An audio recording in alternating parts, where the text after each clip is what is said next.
On the Bold and the Beautiful, the May 26th, 2025 episode marks a monumental shift in nearly every major storyline. It's not just a turning point, it's a declaration of new battles, betrayals, and emotional warfare. The episode opens with Brooke Logan pulling herself out of a downward spiral and ends with Daphne Rose ready to start one of her own. And in between, a proposal no one saw coming sends shockwaves through Forrester Creations. Brooke Logan leaves her pity party after weeks of emotional limbo, reliving her failed moments with Ridge Forrester, replaying their history in her mind like an endless loop of heartbreak. Brooke finally chooses herself. She silences the echoes of Ridge's rejection and steps out of the self-imposed storm she's been drowning in. For the first time in weeks, she puts on lipstick with purpose, dresses not for grief, but for presence, and returns to Forrester Creations with a new energy. Brooke is back, and this time, not to beg for love, but to support her daughter. Carter proposes to Hope Logan meanwhile. In one of the most unexpected twists in recent B&B memory, Carter Walton, ever the loyal heart and hopeless romantic, makes a stunning move. He proposes to Hope Logan. No build-up. No fanfare. Just a moment born out of intense emotion and a deep desire to lock in a future that finally feels clear. After years of loss, back-and-forth loyalties, and betrayals, Carter chooses love. He chooses hope. Hope is stunned. Touched. She doesn't say yes immediately because Hope Logan never does. But her eyes say everything. She's considering it. She wants this. She wants him. And Brooke? She's glowing. In Carter's proposal to Hope, Brooke sees more than romance. She sees resurrection. A wedding means celebration, family, headlines, and most importantly, legacy. It means she gets to reclaim her place, not just as a mother of the bride, but as a beacon of elegance and sentimentality. She can picture it already. The wedding dress fittings, the press buzz, the renewed image of the Logans. And maybe, just maybe, it will show Ridge what he's missing. Ridge watches from the sidelines. Ridge sees it all. Hope's stunned expression. Carter's kneeling figure. Brooke's radiant pride.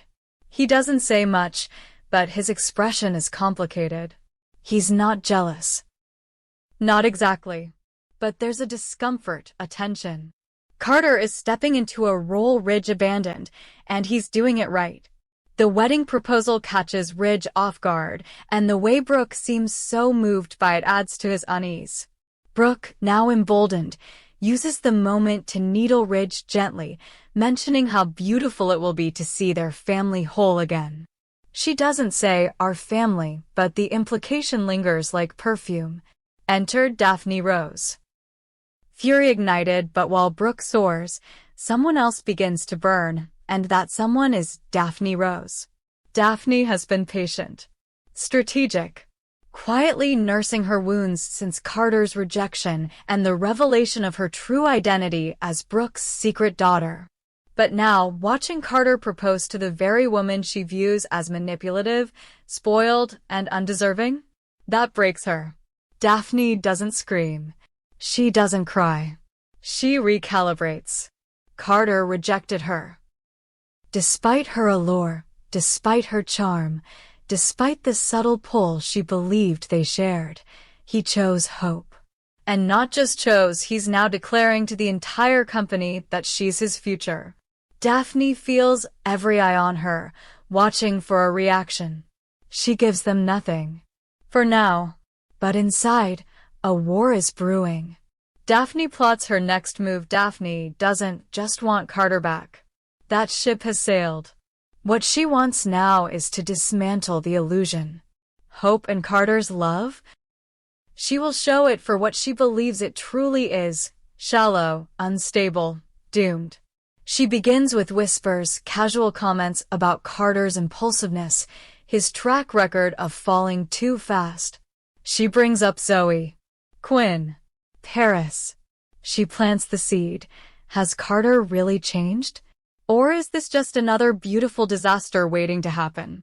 Then she moves on to Hope's business record.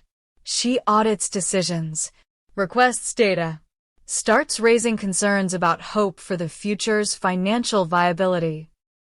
Subtly, she questions Hope's focus. Wedding planning and brand development don't always mix, she says in a boardroom meeting, eyes locked on Rich.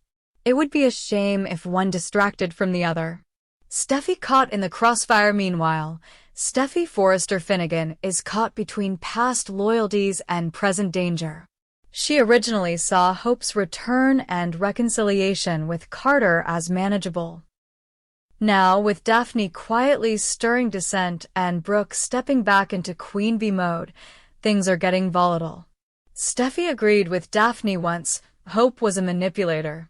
But now Daphne is going too far. She's not trying to protect the company anymore. She's trying to burn Hope's life to the ground. And Steffi starts to wonder, just how far will Daphne go? The heir wedding set up. And the sabotage plans begin as the engagement buzz builds. Talks of an extravagant destination wedding begin circulating. Brooke floats ideas of a mountaintop ceremony or a beach in Monaco. Carter is on board. Hope is warming to the idea. The press is already calling it the wedding of the season. But Daphne? She sees opportunity.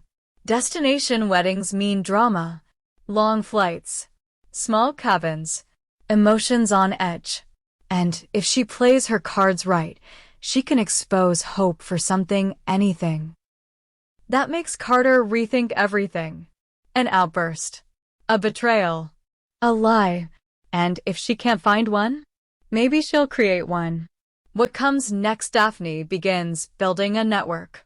She contacts someone from Hope's past, someone who knows the less polished side of her. She reaches out to old Forrester allies with quiet grudges. She even sends a discreet message to a gossip blogger who's always hungry for an exclusive. Wait until the wedding, she says. There's a storm coming. Carter is in love. Hope is hopeful. Brooke is glowing. Ridge is watching. Steffi is wary. But Daphne? Daphne is dangerous. She's not going to crash the wedding. She's going to own it. And when the music plays and the bride walks down the aisle, the only question that will matter is, will the wedding end with vows or with vengeance? Because this time, the perfume won't mask the poison. It will carry it straight to the altar. The drama on the bold and the beautiful reaches new levels of emotional volatility and deception as Daphne Rose finds herself spiraling into a dangerous web of betrayal, heartbreak, and a thirst for revenge.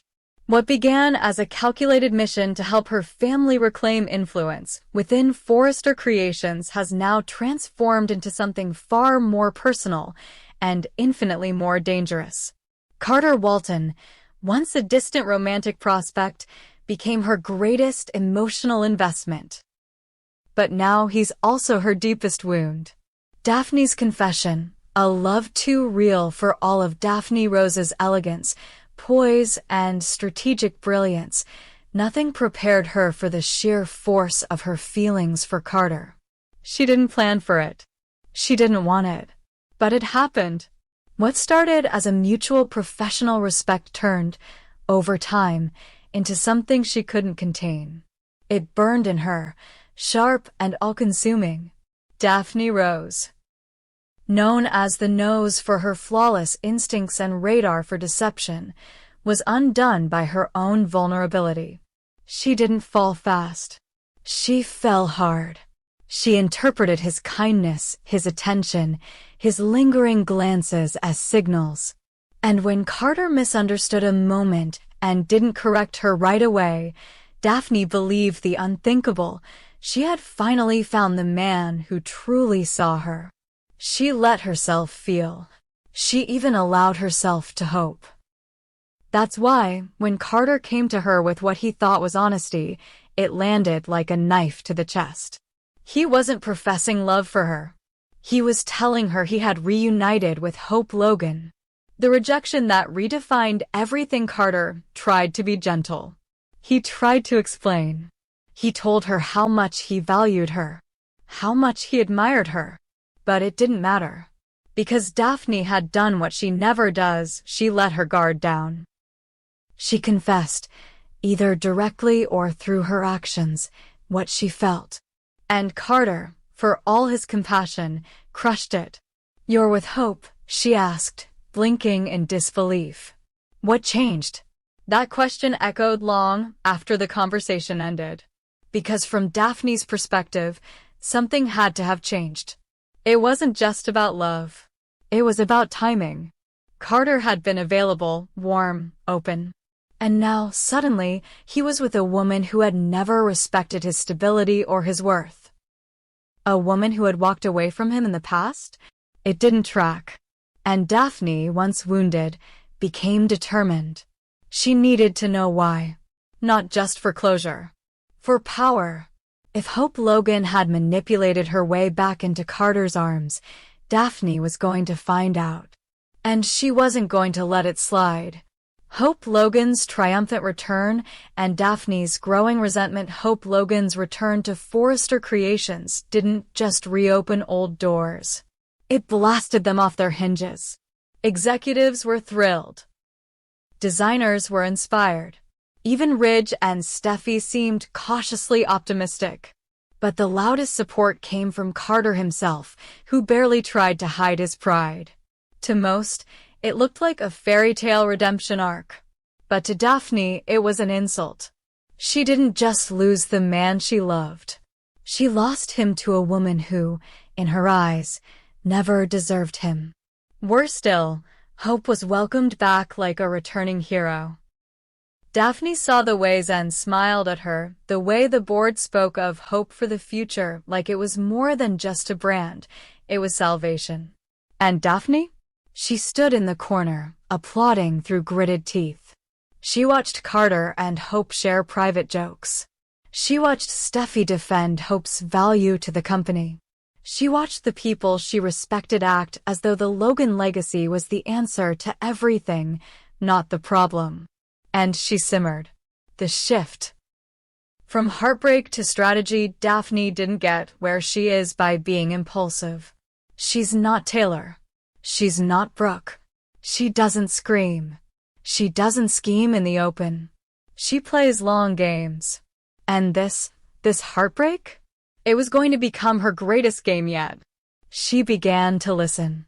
To observe. To dissect.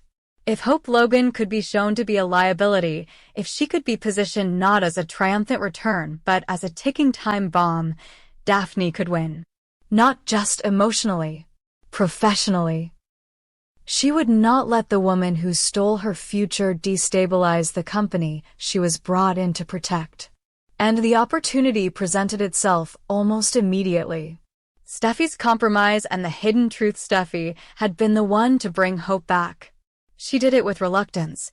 Yes, but she did it. And that was where Daphne's curiosity began to grow. Because Steffi didn't make emotional decisions lightly. She didn't want to work with Hope again. She had spent years fighting for dominance, for independence. So what changed? Daphne asked questions. She asked too many. And Steffi, trying to maintain her balance amid chaos, said as little as she could. She dodged. She pivoted. She mentioned Liam Spencer once, briefly, and changed the subject. And that's when it clicked. Daphne didn't know Liam. Not well. She didn't know the tangled emotional chains between Hope, Steffi, and the dying man at the center of it all. But she knew when someone was hiding something. And Steffi was hiding something big. And that something gave Daphne all the leverage she needed.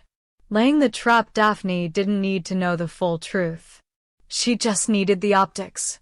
If she could make it look like Hope was acting irrationally, selfishly, recklessly, then she could justify the concern. She could request oversight. She could slow down Hope's influence.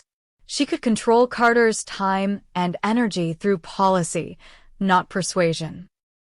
She began to collect moments. Hope making a rushed decision on a campaign. Hope missing a key meeting. Hope and Carter having a personal conversation in the middle of a design review. Each incident was minor on its own, but when framed together, they formed a pattern.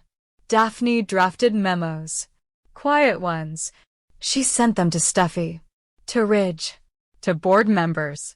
She asked questions, not accusations. Are we sure Hope's ready to lead again? Do we have any data supporting this transition back? Should Carter be recused from oversight to avoid conflicts of interest? She wasn't slandering. She was sowing doubt. And it worked. The explosive endgame, Steffi's dilemma, but the real explosion came not from Daphne's campaign, but from the moment Steffi discovered it. She stumbled across one of the internal summaries Daphne compiled and realized, with gut-wrenching clarity, that her trusted confidant was laying a trap for Hope. Steffi had once encouraged Daphne to keep an eye on Hope. But she never expected this. Not sabotage. Not manipulation. Not betrayal. Because Steffi knew something Daphne didn't. Liam was dying. Hope's emotions were fragile. This wasn't about a power grab or ambition. It was about honoring a man's final days. About keeping the family together. About giving their children a memory that wasn't poisoned by grief and conflict. Steffi was torn. Daphne was loyal, focused, fierce. But she was also out of control. If she continued, she could ruin Hope. She could fracture Carter. She could rip open a secret not meant for her eyes. What happens next, what comes next, is war, not loud, not open, but personal. Quiet conversations in locked offices, secret meetings, tears that can't be shared, loyalty that will be tested and broken. Will Daphne stop before she burns everything down? Will Steffi protect Hope or protect her friend? Will Carter realize the chaos that follows him everywhere he goes? And will Hope finally fight back? Not just for her career, but for the love she thought was finally hers? Conclusion: the heartbreak of Daphne Rose is only the beginning. The woman who arrived at Forrester Creations with a mission to rebuild her family's legacy is now on a collision course with everyone she once trusted. And when the dust settles, nothing will be left untouched. This is not just a love story. It's a warning. Don't underestimate the no's. She never plays to lose.